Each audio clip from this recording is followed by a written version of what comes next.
Oh, where am I? Oh, here I am. Hello, everyone. This is Scratch and Jack, and I am your host for the Amazing Plastic Sunday Night Hangout. This is the hangout for the Amazing Plastic Google Plus community of scale modelers of all shapes and sizes, genres, and skill levels who like to share their tips and tricks with one another and also to revel in one another's scale modeling achievements. And today we have joining us more than couple, of members of Amazing Plastic and also followers of Amazing Plastic.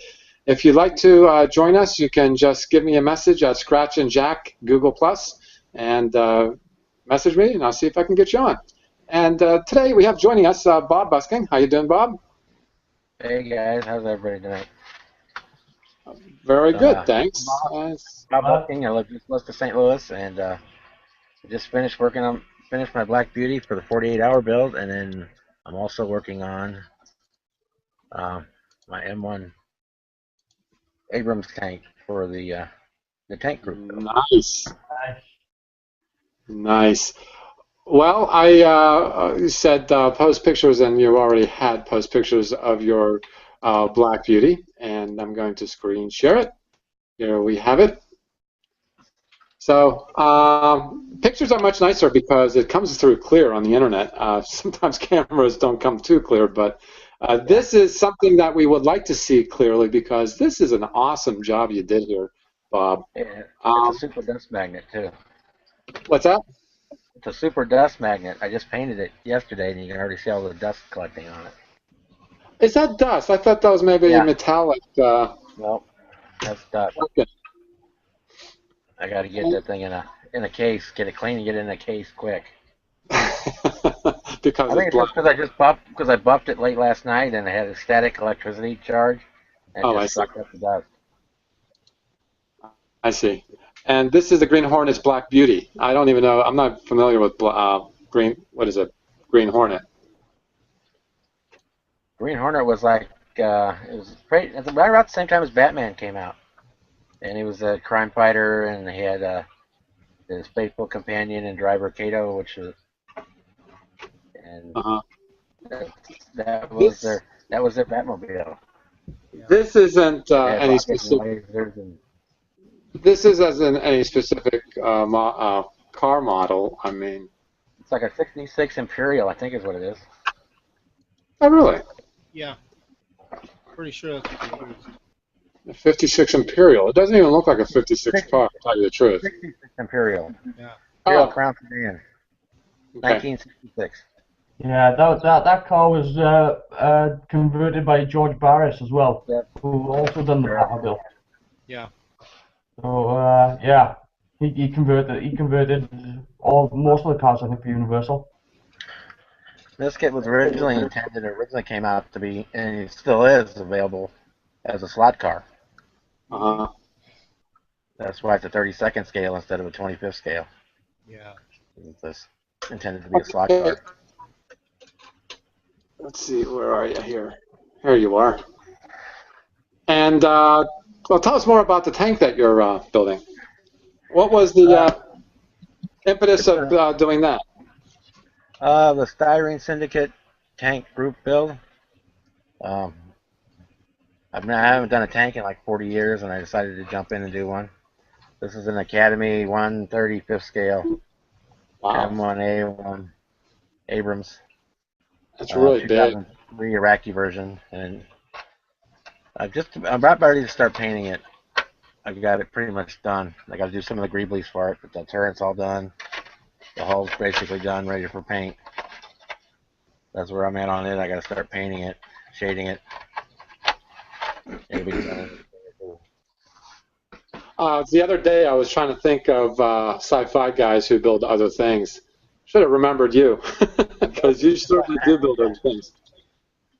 I build planes more than anything else, but I build just about anything. Uh-huh. Yeah, I've If you look at my recently. stack, there's probably 3 planes for every starship or car or anything like that. Mhm. And I got the Moonliner. I got to get it going too. It's Uh, sitting there saying, "Build me, build me, build me." That'll well, probably be up next after I finish this tank. And do the P38 for the community build next month, the box stock build. Uh-huh. I got a full plate. It sounds like you're doing a lot of community builds. Well, it gives you that, you finish a kit and you kind of go look on and see what group builds are going, and you decide that would be fun, and you jump in on it, and then Uh-huh. the box stock build is a once a year thing. I thought I'd go grab it on that one, and the tank build. I haven't done a tank in 40 years. I thought, hey, what the hell? I'll build a tank. Uh-huh. I got a good deal on it, so. Well, next up we have Carwin. How you doing, Carwin? I am very, very, very, very, very, very, very, very, very, very, very, very, very slightly tired. Very, very, very, very, very, very, very, very, very, very, very slightly tired. Okay, I got it. I've been awake since 4:30 a.m. yesterday, and it's now 10 past 1 in the morning. It's almost a 24-hour day. You work today? Yeah.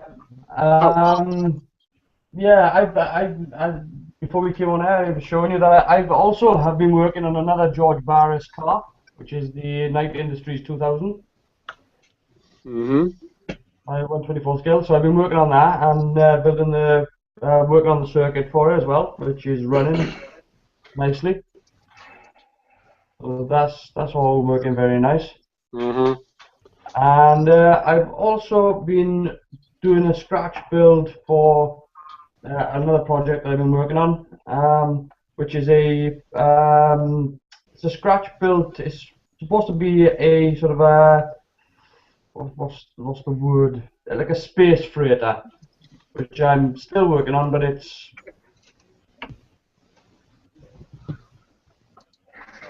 Sweet. Very nice. Very, very nice. So that's just a scratch build, just scratch build of anything out of your imagination? yeah.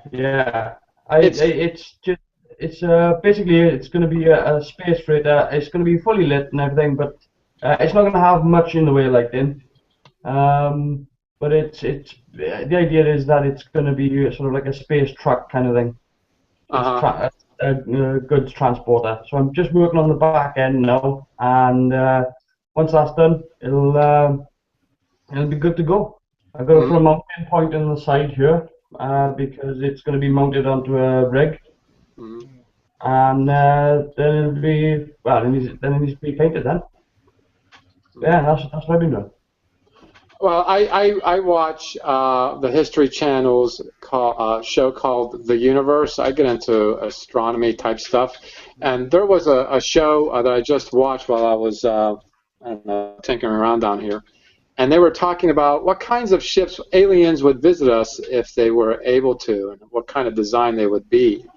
And they were going through the different kind of propulsion type of things like nuclear explosions, fission and fusion, and all kinds of other things, and even doing a warp drive, because now science is finding that they can create a warp field, a warp bubble to propel, but the problem is inside the bubble is about 6,000 Kelvin. That would certainly burn everything up. But one of the designs that they come up with is what you got there, something very long, only because some of the propulsion fuel that you might use would be toxic to biological life, and you have to have some kind of distance and shielding from, that kind of propulsion. So it's really cool that you're thinking of something like that, where it really is, in some way, a practical thing. Yeah. Well, I've always felt that anytime you build a model like that, you should make the thing identifiable as to what it is, which way round it is, the front from the back. Be able to tell which part's the engine, which part's the airlock, just visually, because for something like this, I'm actually putting this on camera, and you're not going to be able to see it for long, so you need to be able to identify, sort of that's the door, and this is the antenna, and this is the engine section. These are the fuel pods. The cargo holds, yeah.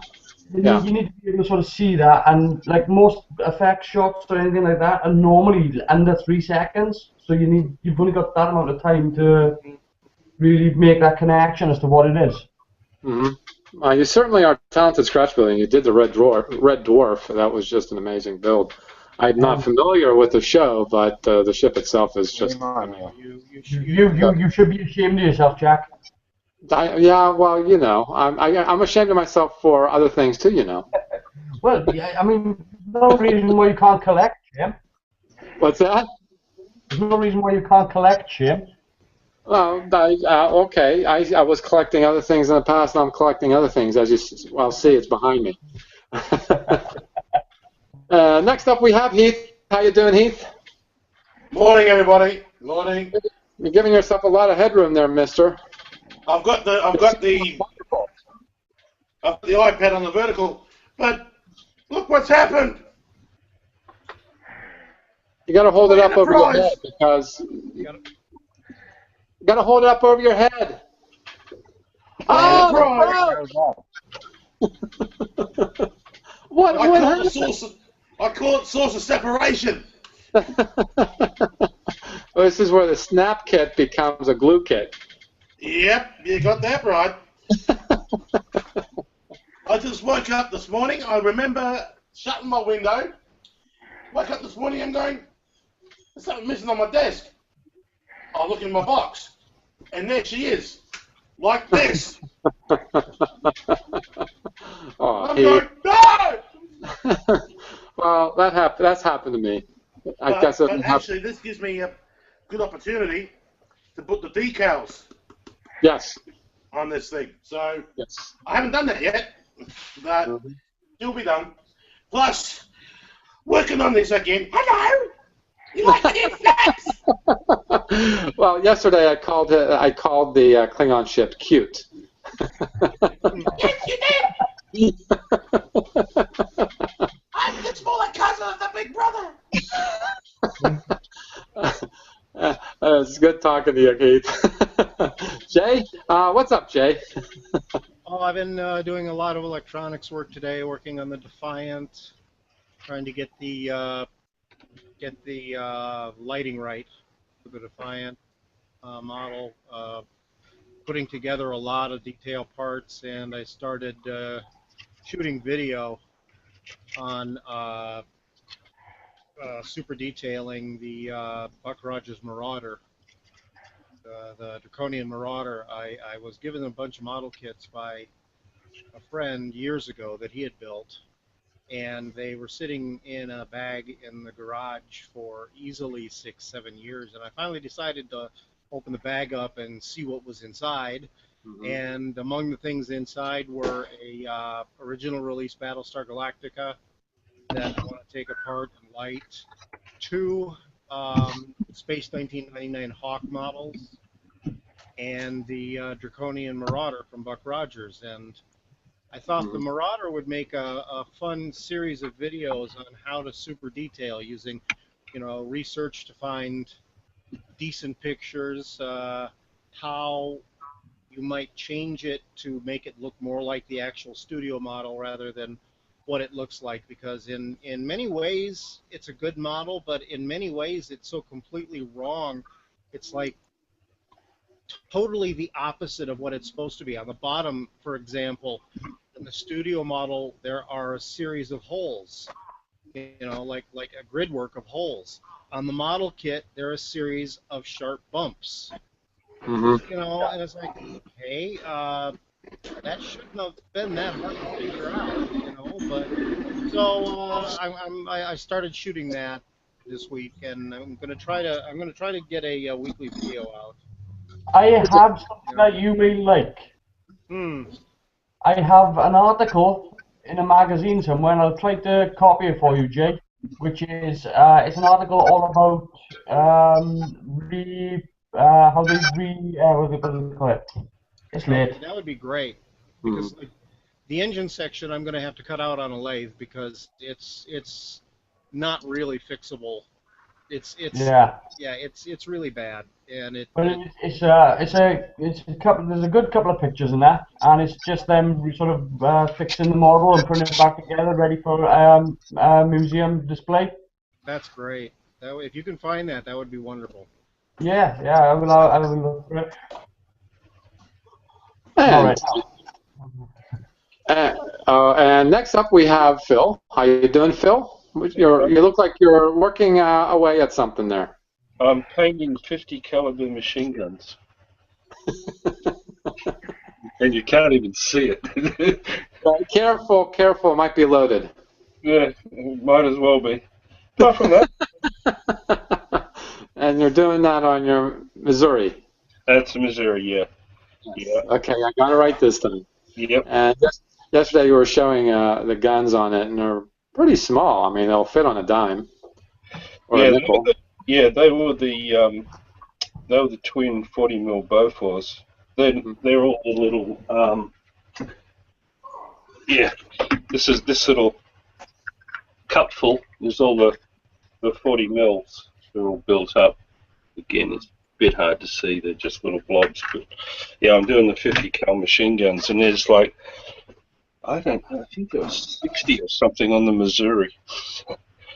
So we're just painting. And I have let's see.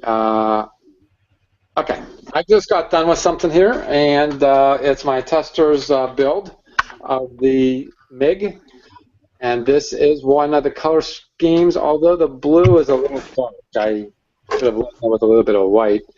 But the decals that this came with were water damaged, so I am now in the market for decals, not just for my starships, but for this too. I seem to get kits that just don't have the right, or not just the right decals, but the decals that don't work. You know, one I had was on my F-14 fighter. But yeah, I've been building some planes lately, and I'm getting into a helicopter this time. I'm going to make this the MASH chopper, not the Army gunner ship, but the MASH with the structures on its rail, on the landing rails. So that's what I'm doing. And I did find, I'm getting some inspiration from the community, as always. And Wayne Lazenby just really knows his armor and his airplanes. And when I first glanced at this, I thought, wow, gee, what a nice base he put it on. That's actually his paint booth. Ah, the Hind. Yeah, it's his paint booth, and I thought, well, what a nice base, because yesterday on Across the Pond we were talking about bases and using the real things, such as real rust and real dirt and real sand to create effects, not on just the models, but perhaps on a base. And when I saw this, I thought, well, somebody was paying attention. And it's their spray booth. So, there I go, Bob, thinking something is real, and it isn't. Nice job on it, though. You know what I mean, because Bob posted a picture of the 747 and a shuttle atop it and flight. I thought it was his model. I thought it was a fantastic build. Well, his actual build is fantastic, but by golly, I thought he should post more pictures if it's that good. And he did once he got it finished. Yes, he forgot to mention it was a real one, didn't he? Right. So that just brings us to today's. I want to know what you guys do to make things look as real as possible. I mean, my MiG looks like it ran off the assembly line, fresh with paint. It's even glossy a little bit. That's brilliant, Jack. I used the Krylon acrylic spray. It stunk for a night, but it surely does a good protect. And I also did the canopy right too. Look at that. Oh, Very sweet. nice. Nice. Yeah, I did the cat. Oh, let me click on it. There we go. So I didn't ruin this one. I had a steady hand that day. So what do you guys do to make things look real?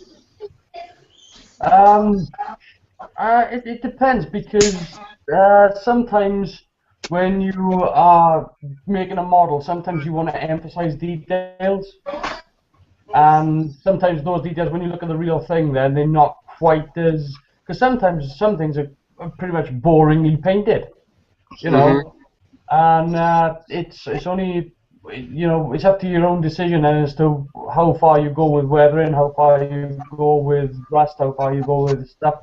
So I think, and I think if you're going to photograph something, you have to make it look a little bit more harsh for the camera to pick it up properly.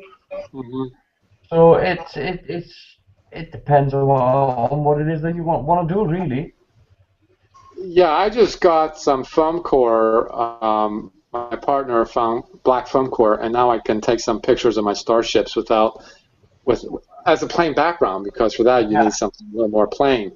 Yeah. In a car, you can just set on a table, and very much like what Wayne did, he just set it on in his phone booth and took a phone booth. His paint booth. Hey, Booth, Jack. Sunday night, you know what? I've really gotten chillaxed, if you know what I mean. Mhm. Oh yeah, whatever I've got is catching.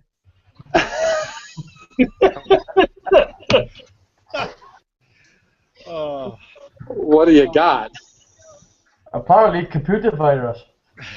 Oh, I see. probably the same one he sent me that made me so sick for a while. Don't blame me for that. Blame yourself. Well, speaking of real and also sort of cartoonish, but it's just a great build. And this is Interstellar Modeler. I'm not even sure what his name is, but he has his Batman boat here. Adam Corville. Uh-huh. I'm sorry? Adam Corville is his name. Adam. Yeah.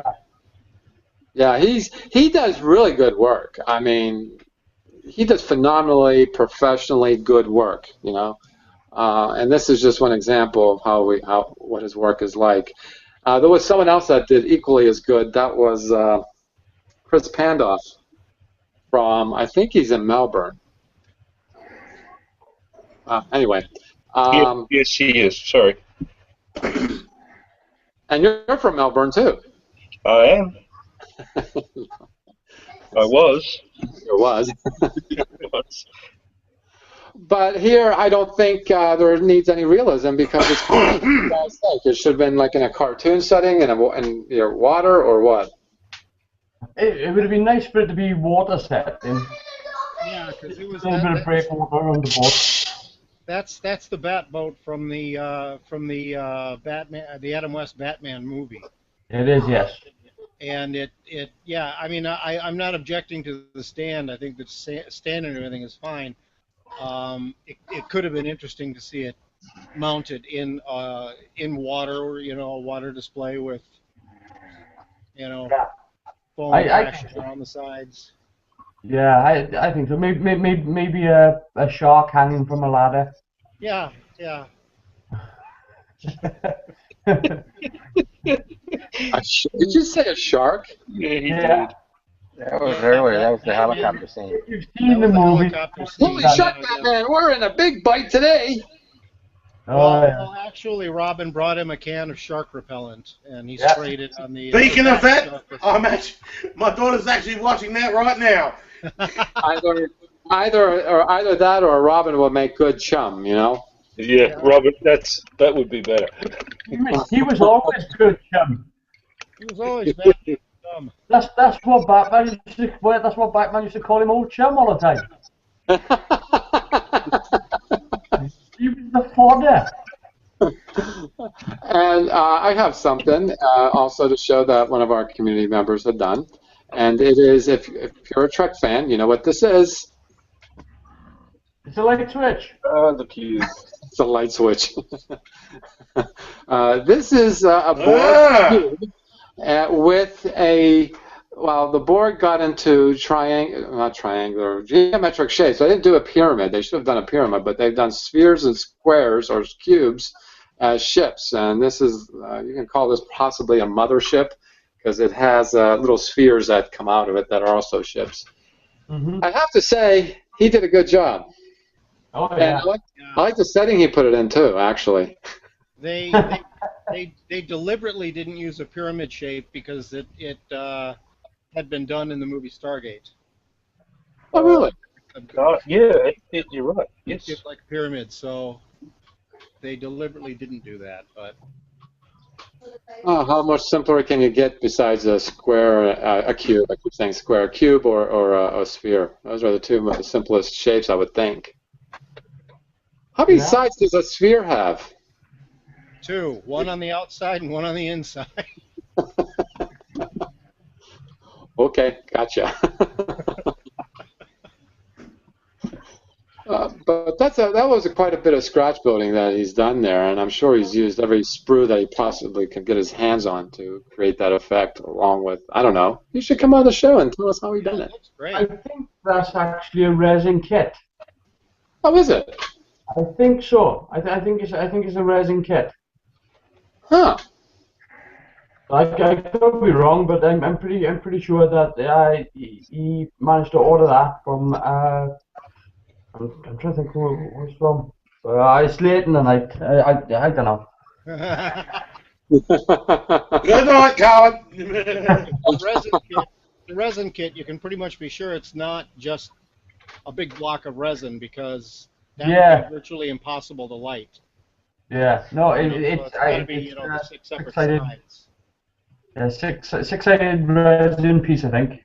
Yeah. So If it is, it's a good looking kit. yeah. Oh, incidentally, Bob, how's your Peregrine build coming along? I picked up some styrene on Friday, so then I've been just working on that Black Beauty, so I'll be back in it this week too. Oh, okay. All right. I gotta trim the wings and then get them mounted. I didn't have any material to actually build gussets to mount the wings. So you just try to glue them on the butt, join them onto the side of the hull, I'd snap off. So now I picked up the styrene and I can get back on it. That would be just simply the oh gosh, it just kind of went scratch build. Hit bash, scratch build, yeah. Modification. Wake up, Jack. Wake up, Jack. I know. I'm so relaxed. It's Sunday night, and tomorrow will be another day, which will be back to work, and we all excited. When you say how do we make them look real, when you say real, are you talking about how do you make it look so like in a photograph it's the real thing, or? Oh yeah, but between the model and the background that you are doing, yes. Okay. Yeah, because I've seen many of the original models from Star Wars and Star Trek, and to be completely honest, up close they're not that impressive. But when you're filming them, usually you're not, usually you're not holding it on that one shot for, 10 minutes looking at every little detail like that. It's usually moving, and that helps. It helps with things when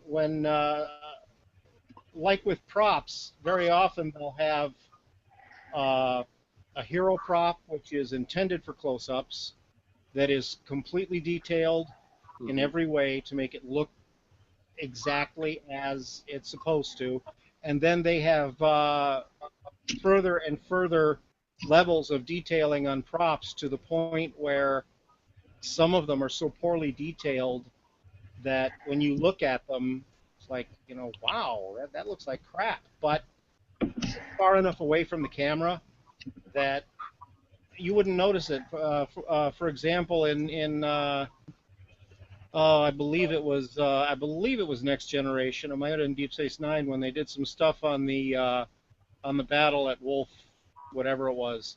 359. They actually used some cardboard and paper mock-ups of the Ralph Quarry Enterprise as some of the starships. That also Star Trek 3.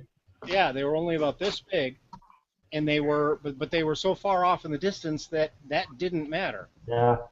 I think if you're talking about something close up that you want to look good, first off, if the detail on the model, for example, if it's supposed to be a pipe, for example, like a metal pipe running along, and it's just a raised piece of plastic, remove it and put a little piece of actual, styrene sprue or something on there to make it look more like a real pipe. But I think the most important thing is weathering, because virtually any model needs weathering. The Enterprise in season 3 looked so much better than it did in seasons 1 and 2 because they weathered it. Yeah. It wasn't painted straight. It wasn't painted straight gray. They put in weathering lines. They added the infamous grid that's on the top of the saucer was indeed there, but it was put in with pencil. Yeah. I Dug think the in. other thing to remember as well. So yeah, the deflector dish was Yeah. not one solid color. It was actually several different shades. That I think weathering may be the most important thing. Well, one important thing to remember about movie models is that whenever they would film the model, they would technically what they would do is they'd go for something what they call the magic light moment. And the magic light moment is they would set up the light for the shot, and they would get it so that you would get a specular highlight as the model moved past the camera. Mm-hmm. And there would be no lights that could make that source. There would be no lights in that source. It was just to film the model to make it look as good as possible. So in the next shot, you'd have a light and it would be coming from a completely different direction. But it makes the model look good. So there were lots of little tricks like that they would do all the time. Mm-hmm. Well, Bob has something screen shared here. Bob, take it away. What did you do here? Well, I was killing a couple birds with one stone. This is my duck diorama model. And you can see you got the water diorama base, which was done with PVA glue to put the wakes and stuff in. And we've got the cotton polyfill for the mist, the spray. And then the background there we've got is just foam core painted to look like the night sky. I can show you that. Why'd you choose night? Let me get here. Back over here. Here. And this is actually just the foam core is just painted. Piece of that black foam core. Just painted with a rattle can, cut stripes in there, and then took an old toothbrush and dipped it in white paint and just kind of use my thumb to spray the stars, and then I use that as a background. Yeah, your spray looks like you can make out the Orion's belt there. Almost, yeah. Got right in there, yeah. It's just scattered. Speaking of which, when I start seeing Orion when I get up in the morning, I'm like, oh man, winter's coming.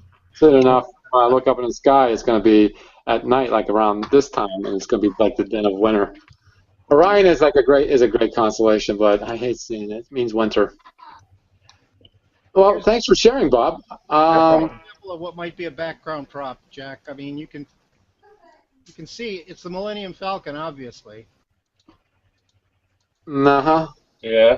And, you know, if this was off in the background zooming along, you'd never really, you'd know what it is, no question. But if you get way up close, see if it'll focus. The details not so much details, huh? It's very, see if I can get it focused. That's pretty deep. Yeah, there's not as much detail as you'd think. This is carved out of balsa wood. Oh, really? Yeah, and there's actually very little detail on it, but there's even a strip of front projection material over the engine area. So if there were a light behind the camera, it would be shooting light back, and it would even this dinky little model would look like it was the engines were running. So, you know. Yeah.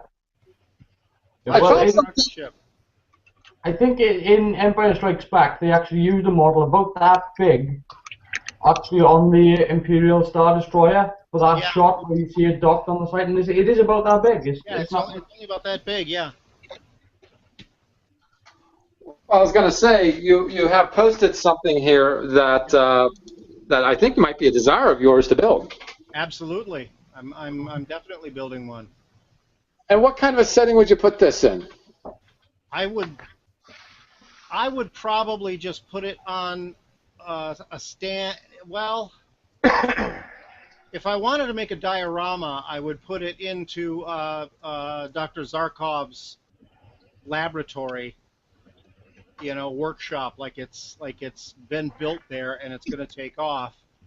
If I wanted it in flight, I would probably just use like a grayish background with mist or clouds going by it. It's got wheels.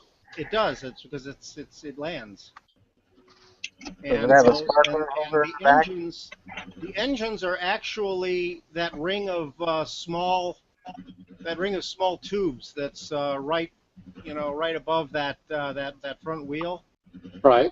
Those are the engines. Those four larger protrusions in the back are windows. Huh. That You mean to say these are windows right here? those are windows? Yes. So if it's from behind, this is the window. Yeah. And A window from behind. Okay, and you're saying this is the end. These are the rockets. those are the rocket engines. Yes. That's so odd. Yeah. Well, it was that model was actually built. It was not built for the Flash Gordon serial. It was built for a comedy science fiction musical in 1930 called Just Imagine. Really? And it I believe it flew to Mars in that, and I'll tell you, I was looking around, and that movie is freely available on the Internet Archive for download. It's in public domain, and it's pretty awful, but it's cool to see the first appearance of that rocket ship. Do pantyhose still come in those eggs, those plastic eggs? I actually have some of those, and it is darn near the right shape. It is. Yeah. It is. No, Yeah. do they still make those pantyhose like that? I don't know. I don't know. I know they still make legs pantyhose, but I don't know if they still come in an egg. I don't think so because it wouldn't be, how should I say, it wouldn't be green. Well, I collected as many of those as I could from my sisters and my female friends who bought them because that egg is styrene plastic. And so, it comes in real handy for scratch building. Sure. Sure. But yeah, I want to build one of those about 12 inches long. Well, there is something here I want to screen share, and you Bat fans would like it. There we go. This is our friend Jamie Waring, and he says he spent a year getting this together and painting. Yeah. I would put this in a pretty dark, maybe a background or at least a dark stand of sorts. Ooh, I think with that, I'd probably have the waterfall background. What kind of a background? Waterfall. A waterfall. Oh yeah, Yeah. because it drove the entrance to the Batmobile was hidden behind a waterfall. In the movies? In the Yeah. back, yeah, that would Really? The Batcave, yeah. I don't remember. Jump through the waterfall to go in and out of the Batcave. Funny, I don't remember. That's a nice paint job. That is a nice paint job. It's a nice looking model. It's a matte black. Yeah, very, very nice. Oh, Jamie's talented when he's painting. He does a lot of figure painting, so he should know how to paint something that well. Black will test your patience every time, though. Black is the toughest color to paint. Yeah. Yeah. It almost looks like it's primer. Yeah, and black isn't always black. You can buy black from 5 different companies and spray them on separate, pieces of plastic and compare them, and they're all different shades. Yeah. Mm-hmm. So. That's almost a charcoal there, a dark charcoal. Yeah. It's nice though. It's nice not to have such a direct flat black, so you can see some of the details and some of the highlights. It's a good finish. And now that we are talking about setting, Bill Tate is I think he's just a great figure builder. And here he has his Joker Yeah. in jail, and I like the way he placed the light. It almost looks like a birdcage even. Mm-hmm.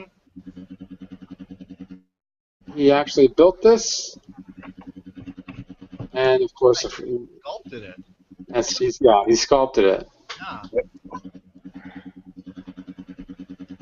Yeah, that's beautiful. Oh, what happened here? There's only 5 pictures.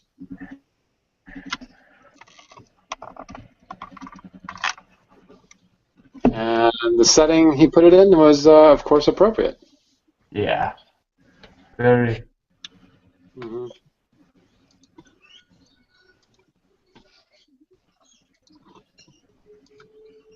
Don't everybody talk at once? Sorry, a bit busy at the moment. Hanging on your every word, Jack. Well, there is something that Aaron, Interstellar Modeler, David just joined. David just joined us, and he did, and I think a lot of you know what this is. Oh, where'd it go? Wax. Go away. The van ship from an anime series called The Last Exile. Yeah. It's a very cool looking model, but I have no idea. That looks very 1930s science fiction. Doesn't it though? There, and that's great.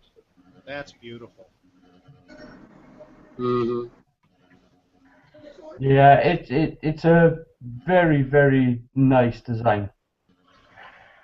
When I say 1930s science fiction, I'm not talking about movies. I'm talking more about like pulp magazine covers and things like that. That's Yeah. just beautiful. It looks like a part of a car. Uh-huh. It's sort of Red Baron meets sort of Got that Buck Rogers GB kind of thing. runner to Yeah, it does have a bit of a GB look to the it. the gray part on the bottom. That's the engines. Yeah. Wow, that does look like a. You know what a GB is, Jack? No, Did you ever see the movie The Rocketeer? no, but I know what you're saying now. Yeah. It's a short, squat racing plane. You know, very big. It's kind of like a barrel with wings and a tail. And that you're right. That did have that sort of a look to it. I like that. Hi, David. Hey, Jack. How you doing? Doing very well, thank you, sir. And haven't seen you for a bit. What's up? What's going on? Oh, well, I just been very busy with work. I'm painting my T7 now. And just how do you deal with everyday life? Just been very busy. Just got done sending the daughter back off to college today. She was home for the weekend, so now we have the empty nest again. So. The empty nest again. So, you're making anything? You're doing anything particular? Well, actually, I ordered a B9 robot kit, so I guess I'm going to be doing that. That would be my winter project. So. What is a B9 robot? What's that? What's a B9 robot? Lost in Space. Oh, the original series? Yeah. Yes. The big one from Oh. Mobius? Yeah, the Yeah, Mobius. The big one, yeah. That's Sorry. what, a foot tall even. I think it's a pretty large model. Yeah, Yeah, it is. They've also got a real small one that's in scale, I believe, with the 18-inch Jupiter 2. I know there's one in scale with a chariot. Yeah. Well, they're also releasing the Chariot in scale with the Jupiter 2. Yeah. So. That'll be your winter project then, huh? Gonna put the lights in it too? Yeah, I want to light it up. I mean, the whole 9 yards. And I think if I'm going to try to automate the the sensor array a little bit, and the finger lights in it. Even though it's real tiny, I'm going to try to do that. Mm-hmm. David, you can pick up a very small circuit kit from Radio Shack that is basically LEDs that will flash with sound. So you could mount that up in the chest so that when the robot is talking, whether you put your own voice into it or whatever, it'll flash the way it did in the series. And it's only about maybe a $15 kit. And it's really easy to put together. Oh, nice. I'll definitely look into that. Yeah, I'll figure out when it is and send you an email on it, because I've got one and I'm planning on using that for the robot. Oh, okay. All right. So you're going to be building one too? I haven't bought it yet, but I am planning on building one. Okay. Guys, just since we've been talking, I've started painting my bird, my D7. How cute.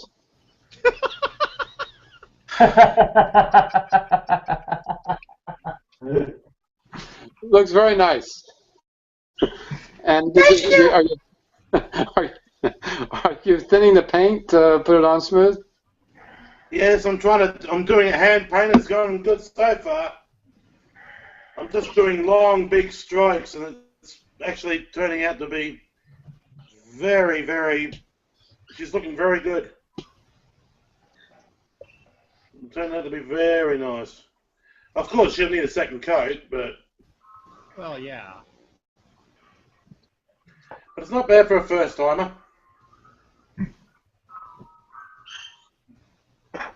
Oh, That's yeah, I showed this on the Hangout on Misfit Model Builders earlier this week, but I want to show it here just as an idea for people.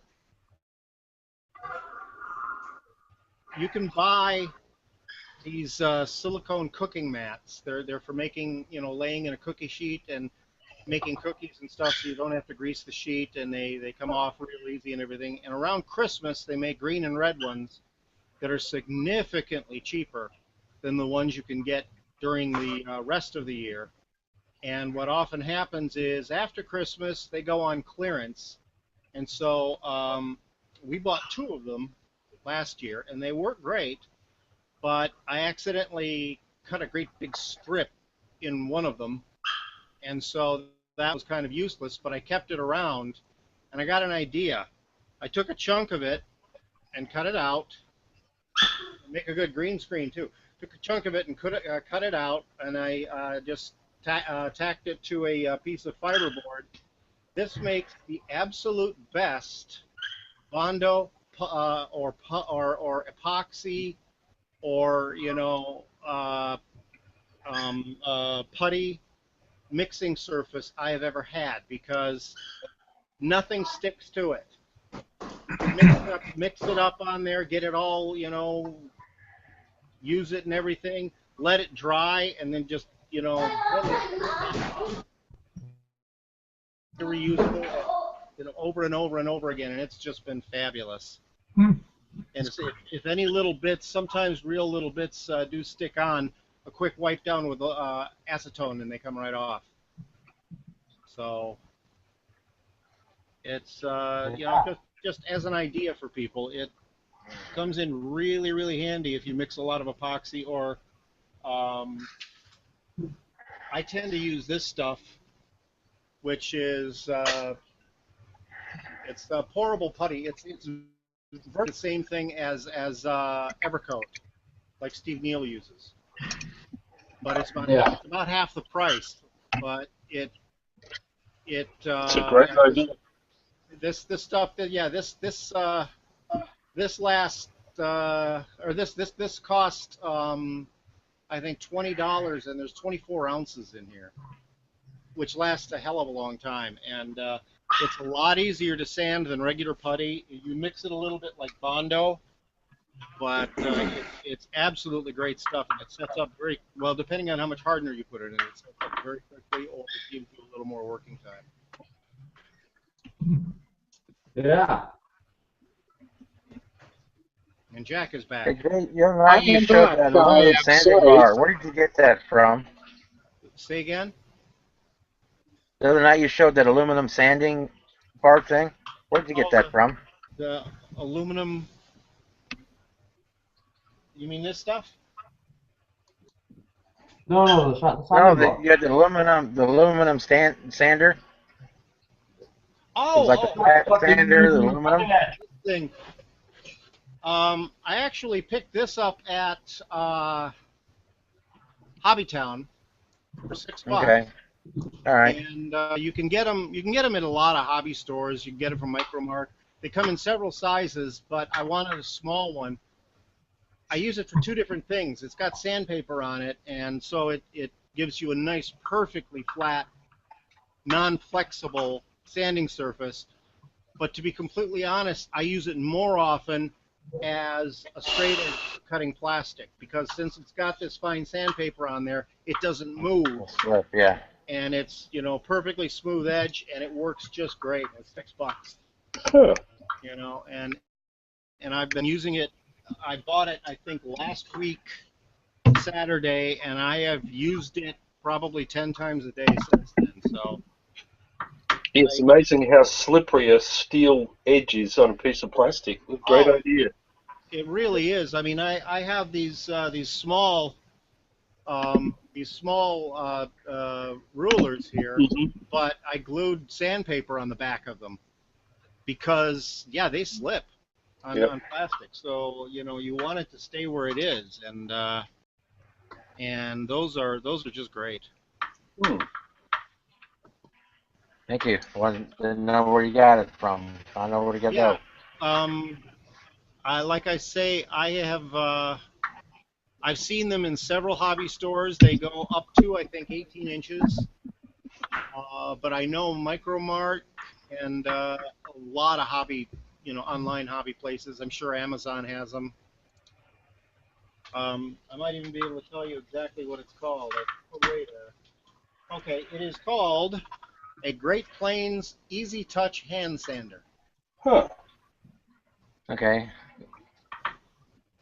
That's what that And is. Great Plains is a hobby distributor. Yeah. They're out of Chicago. Okay. Yeah. So yeah, it's great. It's comfortable to hold, and it stays in place, and that's the part I really love. Yeah, there's nothing worse than spending a bit of time cutting a part and you get it all to the right size and then you slip at the end and you got to start again. Yeah, I really, really hate that, and I've done that so much. Yeah, I sympathize. I thought that was standard procedure. I thought you had to do it that way.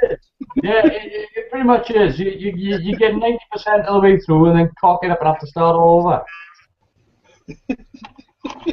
At least I do.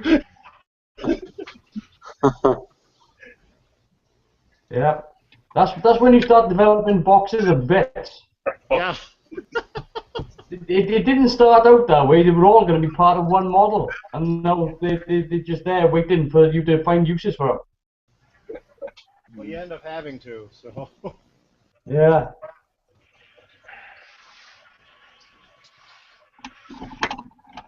Oh, back to you, Jack. Well, gee, I don't know. I think you guys were handling my show very well without me being around. I guess I'm not useful anymore. You know what? I can't find my Studio Pro. I'm not sure as to why I can't find it. Probably because you rejoined. And somehow it got deleted too. I think I must have clicked it when I joined back in accidentally. So sorry, viewers, if it's popping back and forth. I don't have control over that anymore. So everybody talk once at a time. I don't know. I think I'll figure out during the next couple of weeks until the next time we have a show. Anyway, I'm good for today. How about you guys? Yeah. I'm fine. Yeah. And so many of us are so relaxed on a Sunday night, but of course for you, Carwin, it's Monday morning already. It is. It is. Maybe perhaps you should go to bed. Oh, I'm asleep already. I just don't know it. Oh, Oh, today's lottery numbers are. I would pay Good day. $2,000 to see Carwin out, you know, do a complete hangout in his sleep. That would be. Oh, that'll be nice. There'll be photographs taken where I have done that.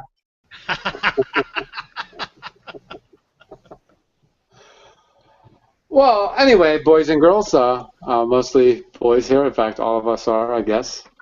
Good that I know. Hang on a minute, let me check. David, I don't know. You show up twice on here, David. You're twice. That's my twin. Yeah. Your twin? Your twin's afraid to show himself. Yeah.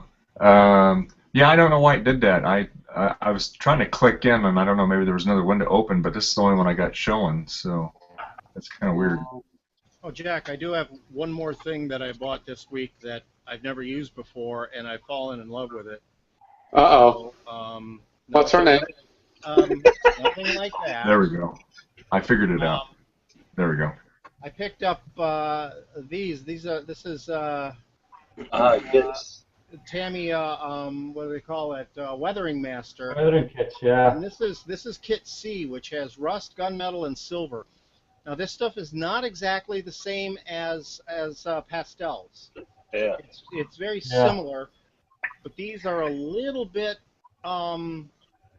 moist, and they are the best things I have ever used for certain kinds of weathering, because if you screw up, you can just wipe it off with a moist. They're a lot like these oil I pastels that I use. got the light sand and mud one. Yeah, and they're fabulous, and they only give you one little applicator, but I have a bunch of these with the pan the pan pastels. I have a bunch of these, and there's also a bunch of you can buy makeup appliques. And you know, you can use them dry-ish, or you can wet them a little bit. Yeah, right there, that's perfect. Yeah, from the dollar store. Great. Yeah, excellent. Use them and toss them out. Makeup brushes that you're talking about. Makeup brushes. They're makeup sponges, but Little stick with a sponge on the end. They're perfect. yeah, Right. and they're cheap and they work just so well. I've never been that big a fan of using pastel type things for weathering, but these are incredible, and I highly recommend them. Phil, Yeah. that was the worst commercial I've ever seen. I'm still. Little stick with a sponge on the end, they're perfect. A little stick with a sponge on the end. Oh well, I better stick to my day job. Smallest crevasses. But I've used them with dry brushing brushes as well, and they're just fabulous. Well, it's been a fabulous time, guys, and thank you for joining us and talking about models and stuff. It's time to go for another week, another couple of weeks for the next show, and do check out Richard Cleveland's website. No, not his website, his YouTube channel, Richard Cleveland. Look it up, and that's where you'll find, that's where I found anyway, the Amazing Plastic to Scale Model Show. If you want to go see the start of the new season, it will be right there. And as always, every other week, we're going to be talking models too on Google Hangouts. And coming up, I don't know, fall's coming. And in October, we're going to start talking about trucks, building trucks, such as Mack trucks, Peterbilts, and stuff like that. And we're also going to have our 48-hour hangout at the last weekend in November. That would be during the American Thanksgiving holiday. That's because I will be able to, do it for the whole 48 hours. Last year we didn't do 48 hours. We couldn't do it. Instead, we did 62 hours, I believe. We can't count. We're modelers. What do we know? But that's coming up in the community, and as always, join us. And we're about to hit 1,000 members. We are one member away from 1,000. Wow. When we started the show, we were 3 members away from 1,000. So during these this couple of hours, a couple of people, signed up.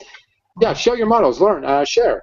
Quick Show your question. models in video or in pictures. If it's in pictures, we do it on a Hangout, of course. I have a quick question for you, So Jack. I would say, what's that? I have a quick question for you. Are planning on doing a Halloween build like we did last year in October? Sure, sure. I have enough damaged parts. I can probably put something together. I think that would be fun. Halloween themed build. Good A idea. Halloween themed build, sure. Well, yeah, I mean, yeah, go ahead and do it. There's no rush if you want to do something like maybe the Munsters living room or the a figure from the Munsters or something horror. I don't know. I'm Either or. Something completely out of my twisted little mind.